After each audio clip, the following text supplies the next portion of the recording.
Hola chicos, Dios los bendiga a todos. Sean todos bienvenidos al increíble mundo de la física. Así que los invito a recorrer esta gran aventura de descubrir las leyes que rigen el funcionamiento del universo. Y nunca olviden que una mente que se expande nunca más vuelve a su tamaño original. Así que espero que disfruten esta aventura de conocer, de descubrir nuestro universo. Así que sean bienvenidos al increíble mundo de la física. Vamos a comenzar.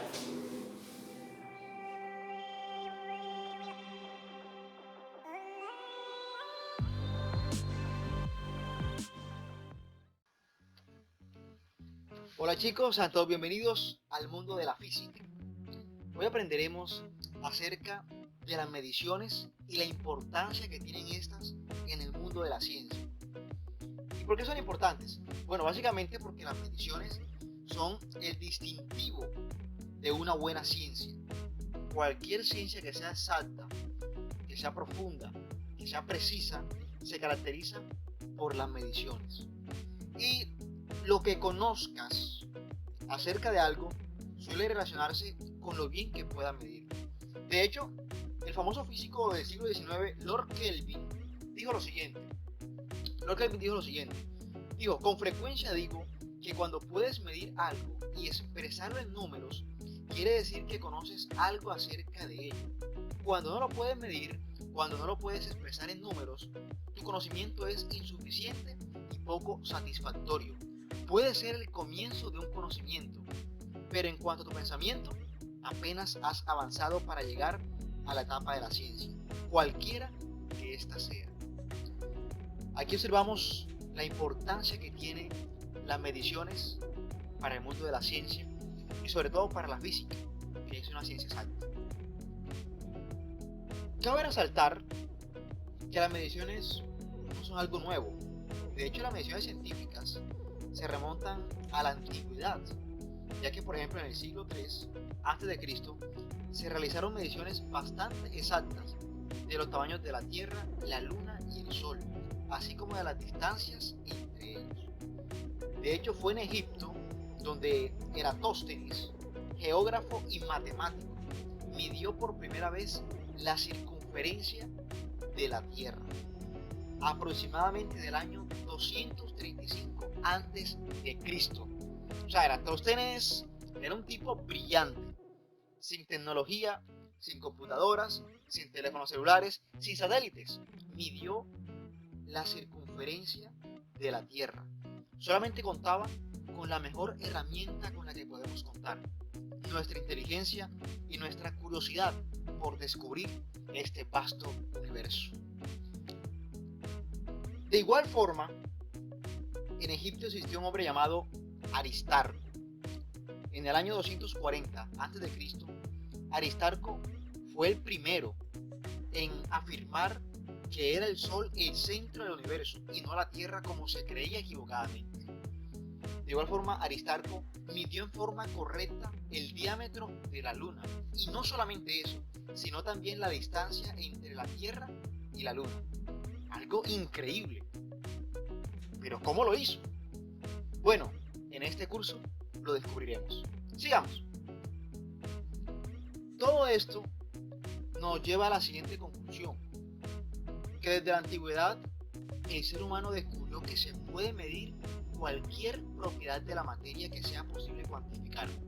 Cuando hablamos de cuantificar, hacemos referencia al hecho de que se le pueda asignar un número a una característica o una propiedad de un fenómeno o a una propiedad de la materia o a cualquier característica de la materia.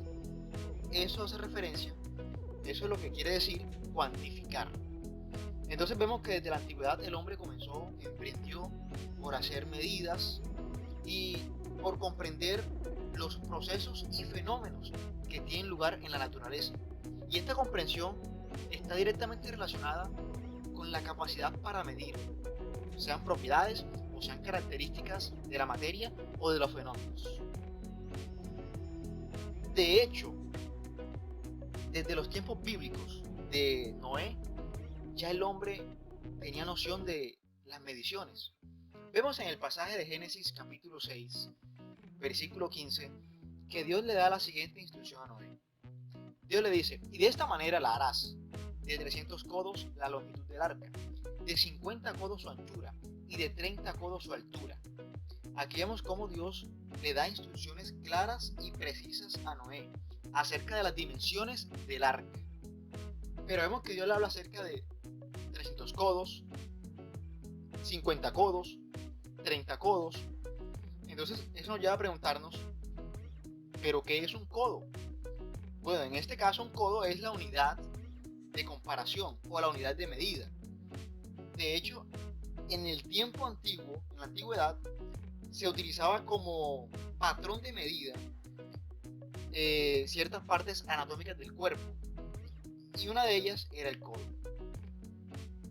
Ahora bien, ¿un codo qué es? Bueno, un codo básicamente es la longitud entre el codo y el extremo final de la mano, es decir, la punta de los dedos. De igual forma está la braza. La braza es la longitud de un extremo de la mano al extremo de la otra, como se muestra en la figura. De igual forma está el palmo. El palmo es la longitud entre el dedo pulgar y el meñique en una mano extendida, como se muestra en la figura, obviamente. Y también tenemos el paso.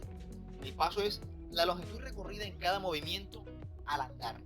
Y todas estas se denominan unidades de comparación.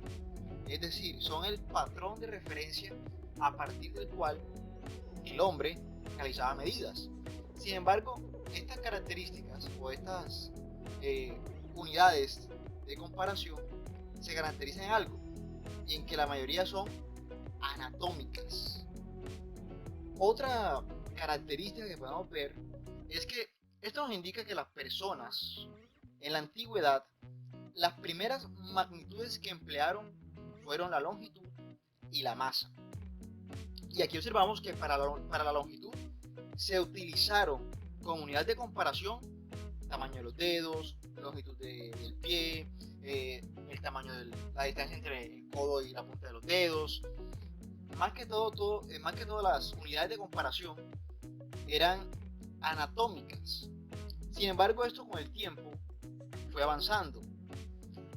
Aunque en principio para el hombre este tipo de medición era cómodo, porque cada persona llevaba consigo su propio patrón de medida. Sin embargo, tiene un inconveniente, que las medidas variaban de un individuo a otro, ya que la distancia que hay de la punta del codo al extremo final de la mano en una persona no será la misma distancia en otra persona. Y entonces aquí ya no hay una estandarización, es decir, la unidad no es la misma en cada lugar del mundo, sino que va variando dependiendo de la región, de las personas, etc. Bien, todo esto nos lleva a recordar cómo se implementó, por ejemplo, la unidad de medida, la unidad de longitud en el sistema inglés. En el sistema inglés, la unidad de longitud es el pie, la cual se definió inicialmente como la longitud del pie de un rey de Inglaterra. Sin embargo, aquí hay un problema, y es que el pie del rey de Inglaterra, así como el tuyo y el mío, no tienen la misma longitud durante todo el día. Los cambios de temperatura, así como estar parado, sentado o caminar, son factores que afectan el tamaño de los pies. Entonces, esto nos lleva a tener un problema. ¿Y cuál es? Bueno, básicamente es que esta medida, esta unidad de longitud, llamada pie, no es confiable. Y en la actualidad, lo que se busca es tener una medida estandarizada, es decir, que sea igual en cualquier lugar del planeta. Entonces, esto llevó a los científicos a establecer una unidad estandarizada para el pie y determinaron que el pie es exactamente igual en el sistema métrico a 30,48 centímetros. Esto es la unidad actual del pie en el sistema inglés. Entonces vemos que a través de la historia el hombre emprendió una búsqueda por unificar todas las unidades de comparación. De hecho, la tradición cuenta que en el siglo XII el rey Enrique I de Inglaterra decretó que la yarda debería ser la distancia desde la punta de su nariz a su dedo pulgar teniendo el brazo extendido. Entonces aquí ya comienza la unificación de las unidades de comparación. Ahora bien, aquí vemos por ejemplo cómo se define la yarda. La yarda se define como una distancia entre la punta de nariz del rey primero de Inglaterra y su dedo pulgar con el brazo extendido. Entonces eso muestra que ya el hombre comenzó a crear unidades estandarizadas. De hecho, eso nos lleva a la siguiente pregunta, y es, bueno, ya sabemos cómo el hombre desde la antigüedad emprendió una búsqueda por medir. También vemos cómo el hombre quiso unificar todas las unidades de comparación, pero hasta ahora no hemos entendido qué es medir. Bueno, con base en todo lo anterior, entenderemos el proceso de medir como la actividad de comparar algo, un objeto, fenómeno o propiedad con una cantidad conocida que se toma como patrón establecido. Este patrón se denomina unidad. En eso consiste medir. O sea, medir es comparar. Por ejemplo, si queremos medir un bolígrafo, ¿qué hacemos? Buscamos una regla. Pero este acto de medir, lo que estamos haciendo es comparando una unidad patrón, en este caso un centímetro, el centímetro. Estamos comparando la unidad patrón con la propiedad del objeto. En este caso la propiedad del objeto es la longitud. Y esa longitud la estamos comparando con una unidad patrón, una unidad establecida. En este caso sería el centímetro. Y de esa forma es como emprendemos el proceso de medir. De hecho, este proceso de medir se extiende hasta las fronteras de la astrofísica. En astronomía, por ejemplo, existen unidades astronómicas. Una de ellas, la unidad astronómica que suele implementarse regularmente, es la distancia que hay entre el Sol y la Tierra.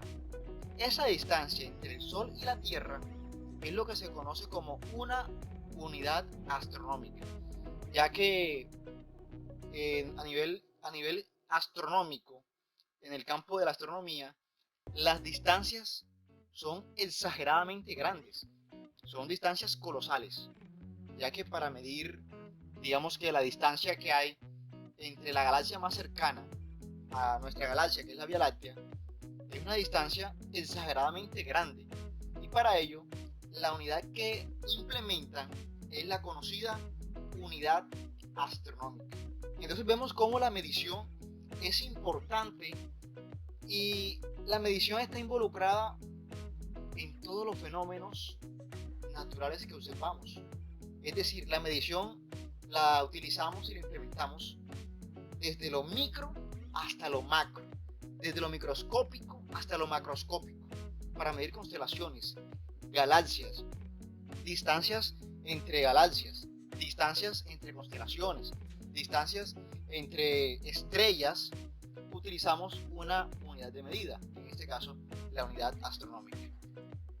Muy bien, todo esto nos ayuda a comprender el concepto de lo que es una magnitud física. Bueno, ¿y qué es una magnitud física? Básicamente, cada característica de un cuerpo o de un fenómeno que se pueda medir se conoce como magnitud física. Cada característica, cada propiedad de un cuerpo o de un fenómeno que se pueda medir, eso es lo que llamamos magnitud física. Entonces, ahora bien, la magnitud física se expresa con un número seguido de la unidad correspondiente a la magnitud que se esté observando.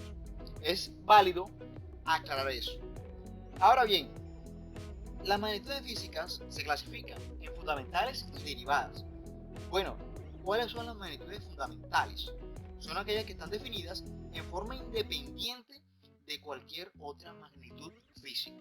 Y las magnitudes derivadas son aquellas que se derivan de las magnitudes físicas fundamentales. Es decir, las magnitudes derivadas son aquellas que se obtienen como una combinación de las magnitudes físicas fundamentales. Entonces, por ejemplo, digamos que tenemos 20 metros y 40 kilogramos. 20 metros es una magnitud física. ¿Por qué? Porque es un número acompañado de una unidad. Y aquí estamos midiendo una propiedad. En este caso, la propiedad que estamos midiendo es la longitud. En el caso de 40 kilogramos, un número y una unidad. 40 es el número y kilogramos es la unidad respectiva. En este caso, estamos midiendo una propiedad de la materia, conocida como la masa. Entonces, toda propiedad o característica de un fenómeno de la materia que se pueda medir es lo que de ahora en adelante denominaremos magnitud física. Muy bien, todo esto nos lleva a lo siguiente, y es que desde la antigüedad el hombre emprendió una búsqueda por unificar las unidades de comparación y establecer un patrón. Un patrón es un registro físico permanente de una cantidad que implica una unidad de medición determinada. Por ejemplo, el patrón para medir la distancia es el metro en el sistema internacional. El patrón para medir el tiempo es el segundo. El patrón para medir la temperatura es el Kelvin. El patrón para medir la masa es el kilogramo. Entonces aquí observamos ya cómo se van creando los diferentes sistemas. Entonces aquí tenemos el sistema métrico, el sistema internacional de unidades. Este sistema internacional de unidades, ¿cómo nace? ¿Cómo surge? Bueno, el sistema internacional de unidades se basa en el sistema métrico, originado por los científicos franceses en el año de 1791, poco tiempo después de la Revolución Francesa. Lo ordenado de este sistema lo hace adecuado para los trabajos científicos y lo usan los hombres de ciencia de todo el mundo. De hecho, cuando ustedes sean grandes científicos y realicen sus investigaciones y quieran hacer contribuciones a la ciencia, sus resultados deben expresarlos en términos de las magnitudes fundamentales del Sistema Internacional de Unidades. Entonces aquí vemos que las magnitudes fundamentales son longitud, masa, tiempo, temperatura, corriente eléctrica, cantidad de sustancia, intensidad luminosa. Y la unidad respectiva para cada uno es el metro para longitud, kilogramo para la masa, segundo para el tiempo, Kelvin para la temperatura, amperio para la corriente eléctrica, mol para la cantidad de sustancia y candela para la intensidad luminosa. Y aquí observamos el respectivo símbolo. Entonces, esto es la forma como el hombre, a través del tiempo, construyó un sistema estandarizado, es decir, que sea igual en cualquier lugar del planeta. Y este sistema permite a los científicos en todo el mundo entero hablar el mismo idioma y expresar sus resultados, y expresar las investigaciones y expresar los resultados de sus investigaciones en términos de un mismo sistema. De esta forma, cualquier científico del mundo puede leer un artículo o una publicación de otro científico y comprender perfectamente los resultados, ya que está todo estandarizado. Bueno chicos, esto ha sido todo por hoy. Muchas gracias por estar aquí y recuerden que una mente que se expande nunca más vuelve a su tamaño original. Hasta la próxima.